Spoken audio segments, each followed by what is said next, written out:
আসসালামু আলাইকুম। আজকের বাংলা নিউজে সবাইকে জানাচ্ছি স্বাগতম। শুরুতে জানাচ্ছি বিশ্বের আলোচিত খবরের শিরোনাম। গাজার মানুষ প্রকৃত অনাহারের মধ্য দিয়ে যাচ্ছে বলেছেন যুক্তরাষ্ট্রের প্রেসিডেন্ট ডোনাল্ড ট্রাম্প, তবে এরকম কিছু ঘটছে না বলে দাবি করেছেন ইসরায়েলের প্রধানমন্ত্রী বেনিয়ামিন নেতানিয়াহু। ইউক্রেন জুড়ে অতর্কিত হামলা চালিয়েছে রাশিয়ান বাহিনী, এতে এখন পর্যন্ত 20 জন নিহত হয়েছেন, আহত হয়েছেন 40 জনেরও বেশি। আরো দ্রুত মুছে ফেলবো পারমাণবিক কর্মসূচি নিয়ে ইরানকে আবারও হামলার হুমকি দিয়েছেন যুক্তরাষ্ট্রের প্রেসিডেন্ট ডোনাল্ড ট্রাম্প।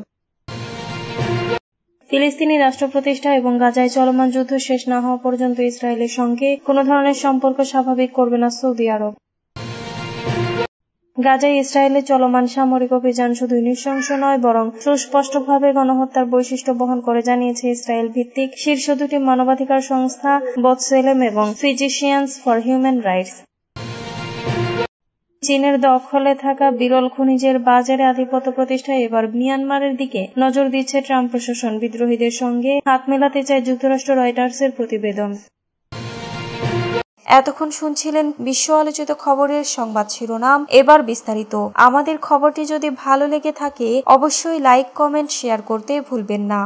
গাজার মানুষ প্রকৃত অনাহারে ট্রাম্প। যুক্তরাষ্ট্রের প্রেসিডেন্ট ডোনাল্ড ট্রাম্প বলেছেন গাজার মানুষ প্রকৃত অনাহারের মধ্যে দিয়ে যাচ্ছে, তবে এরকম কিছু ঘটছে না বলে দাবি করেছেন ইসরায়েলের প্রধানমন্ত্রী বেনিয়ামিন নেতানিয়াহু। গাজায় ইসরায়েল অনাহার বাড়াচ্ছে, কথা পুরোপুরি মিথ্যা। নেতানিয়াহুর এই দাবির সঙ্গে একমত কিনা জানতে চাইলে মার্কিন প্রেসিডেন্ট উত্তর দেন, আমি জানি না, ওই শিশুদের খুবই ক্ষুধার্ত দেখাচ্ছে, এটাই আসল অনাহার। স্কটল্যান্ডে যুক্তরাজ্যের প্রধানমন্ত্রী স্যার কিয়ার স্টারমারের সঙ্গে এক বৈঠকে ট্রাম্প বলেন, ওখানে কেউ ভালো কিছু করেনি, পুরো জায়গাটা জগা খিচুড়ি। আমি ইসরায়েলকে বলেছি হয়তো তাদের এটা অন্যভাবে করতে হবে। অনাহার রোধে প্রচুর পরিমাণে খাদ্যের প্রয়োজন। জাতিসংঘের মানবিক সহায়তা বিভাগের প্রধানের এই মন্তব্যের পর ট্রাম্পের এই বক্তব্য এলো। ইসরায়েল ঘোষণা করেছে গাজার 3টি এলাকায় দিনে 10 ঘন্টার জন্য সামরিক অভিযান কৌশলগতভাবে বিরত রাখা হবে। পাশাপাশি ত্রাণ কনভয়গুলোর জন্য নিরাপদ নির্ধারিত রুট স্থাপন করা হবে। সোমবার স্থানীয় হাসপাতাল সূত্র জানিয়েছে গাজা জুড়ে ইসরায়েলি হামলায় 30 জনেরও বেশি মানুষ নিহত হয়েছে, যাদের মধ্যে ত্রাণ নিতে যাওয়া মানুষও রয়েছেন। গাজার হামাস পরিচালিত স্বাস্থ্য মন্ত্রণালয়ের তথ্য অনুযায়ী 2023 সালের অক্টোবর থেকে গাজায় ইসরায়েলি হামলায় কমপক্ষে 59,821 জন নিহত হয়েছেন। বিশ্ব স্বাস্থ্য সংস্থা রোববার জানিয়েছে 2025 সালে গাজায় অপুষ্টির কারণে 74 জনের মৃত্যু হয়েছে, যার মধ্যে 63 জনে মারা গেছে এই মাসে। এদের মধ্যে 5 বছরের কম বয়সী শিশু 24 জন। ইউক্রেনে রাশিয়ার মুহুর্মুহু হামলা, নিহত 20। ইউক্রেন জুড়ে রাতের বেলায় অতর্কিত হামলা চালিয়েছে রাশিয়ার বাহিনী, এতে এখন পর্যন্ত নিহত হয়েছে 20 জন, আহত হয়েছেন 40 জনেরও বেশি। ইউক্রেনের আঞ্চলিক কর্মকর্তাদের বরাত দিয়ে মঙ্গল 29 জুলাই বার্তা সংস্থা এফপি এ তথ্য জানিয়েছে। ইউক্রেনের সামরিক প্রশাসনের প্রধান ইভান ফেডোরভ সামাজিক যোগাযোগ মাধ্যম টেলিগ্রামে জানিয়েছেন, জাপোরিঝিয়া অঞ্চলে হামলায় 16 জন নিহত ও 35 জন আহত হয়েছেন। এছাড়া দেশটির আঞ্চলিক সরকারি কর্মকর্তারা জানান, দিনিপ্রোপেট্রোভস্ক অঞ্চলে হামলায় 4 জন নিহত এবং আরো অনেকেই আহত হয়েছেন। এদিকে ইউক্রেন যুদ্ধ বন্ধে রাশিয়ার প্রেসিডেন্ট ভ্লাদিমির পুতিনকে 10 বা 12 দিনের নতুন সময়সীমা দিয়েছেন মার্কিন প্রেসিডেন্ট ডোনাল্ড ট্রাম্প। যুক্তরাজ্যের প্রধানমন্ত্রী কিয়ার স্টারমারের সঙ্গে সাক্ষাতে সাংবাদিকদের ট্রাম্প বলেন, আমি আজ থেকে প্রায় 10 বা 12 দিনের একটি নতুন সময়সীমা নির্ধারণ করতে যাচ্ছি। অপেক্ষা করার কোনো কারণ নেই, কারণ আমরা অগ্রগতি দেখছি না।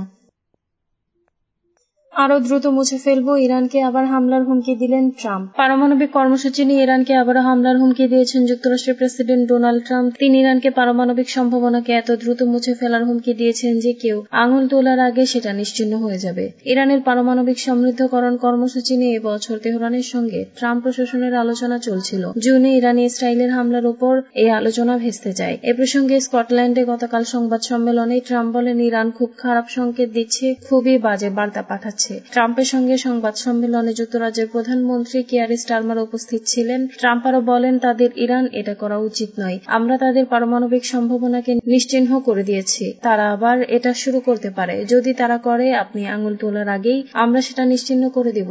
আমরা এটা আনন্দের সঙ্গেই করব, খোলাখুলিভাবে ও নির্দ্বিধায়। গত সপ্তাহে যুক্তরাজ্য, ফ্রান্স ও জার্মানির সঙ্গে একটি আলোচনার আগ দিয়ে ইরানের পররাষ্ট্রমন্ত্রী আব্বাস আরাকচি জোর দিয়ে বলেছেন, ইরানের ইউরেনিয়াম সমৃদ্ধকরণের অধিকার আছে। এই আলোচনা যাকে ইরানি কর্মকর্তারা গুরুত্বপূর্ণ, খোলামেলা ও বিস্তারিত বলে বর্ণনা করেছেন। গত জুনে ইরানের 3টি বড় পারমাণবিক স্থাপনায় ইসরায়েল ও যুক্তরাষ্ট্রের হামলার পর এটা ছিল পশ্চিমা বিশ্বের সঙ্গে তেহরানের প্রথম বড় কোনো কূটনৈতিক আলোচনা। তবে আলোচনা থেকে তেমন কোনো অগ্রগতি বা সাফল্যের ঘোষণা আসেনি। ট্রাম্পের গতকালের বক্তব্যের পর আরাকচি বলেন, ইরান কখনোই হুমকি ও ভয়ভীতি দেখানোর ভাষায় সাড়া দেবে না। তিনি আবারও জোর দিয়ে বলেন, চিকিৎসা ও বেসামরিক কারণে ইরানের ইউরেনিয়াম সমৃদ্ধকরণ প্রয়োজন। গত সপ্তাহে আল জাজিরার সঙ্গে কথা বলার সময় ইরানের প্রেসিডেন্ট মাসুদ পেজিশকিয়ানও বলেছিলেন, ইরান তার পারমাণবিক কর্মসূচি ত্যাগ করবে না।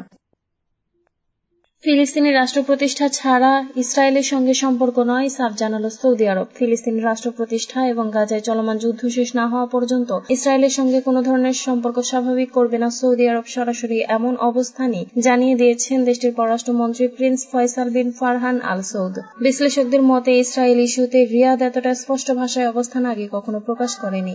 সংবাদ সম্মেলনে সৌদি পররাষ্ট্রমন্ত্রীকে প্রশ্ন করা হয়, যদি ফিলিস্তিনি রাষ্ট্র প্রতিষ্ঠা নিশ্চিত হয় তাহলে কি সৌদি আরব ইসরায়েলের সঙ্গে সম্পর্ক স্বাভাবিকীকরণের আগ্রহী হবে? জবাবে তিনি বলেন, ইসরায়েলকে রাষ্ট্র হিসেবে সৌদি স্বীকৃতি সরাসরি ফিলিস্তিনি রাষ্ট্র হিসেবে ফিলিস্তিনি রাষ্ট্র প্রতিষ্ঠার সঙ্গে যুক্ত।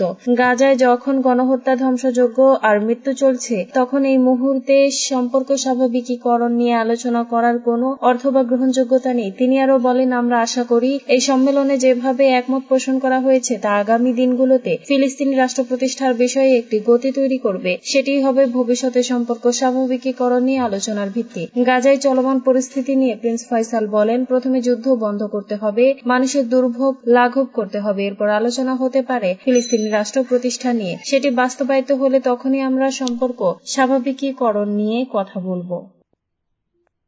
গাজায় ইসরায়েলি অভিযান শুধু নৃশংসই নয়, সুস্পষ্টভাবেই গণহত্যা। অবরুদ্ধ গাজা উপত্যকায় ইসরায়েল পরিকল্পিত গণহত্যা চালাচ্ছে এমন অভিযোগ এনেছে ইসরায়েল ভিত্তিক শীর্ষ দুটি মানবাধিকার সংস্থা বৎসেলেম এবং ফিজিশিয়ানস ফর হিউম্যান রাইটস। সোমবার প্রকাশিত এক যৌথ প্রতিবেদনে সংস্থাগুলো জানিয়েছে, ইসরায়েলের চলমান সামরিক অভিযান শুধু নৃশংসই নয়, বরং সুস্পষ্টভাবে গণহত্যার বৈশিষ্ট্য বহন করে। প্রতিবেদনে বলা হয়েছে, ফিলিস্তিনি পরিচয়ের কারণেই গাজার বেসামরিক নাগরিকরা ইসরায়েলের লক্ষ্যবস্তুতে পরিণত হচ্ছে।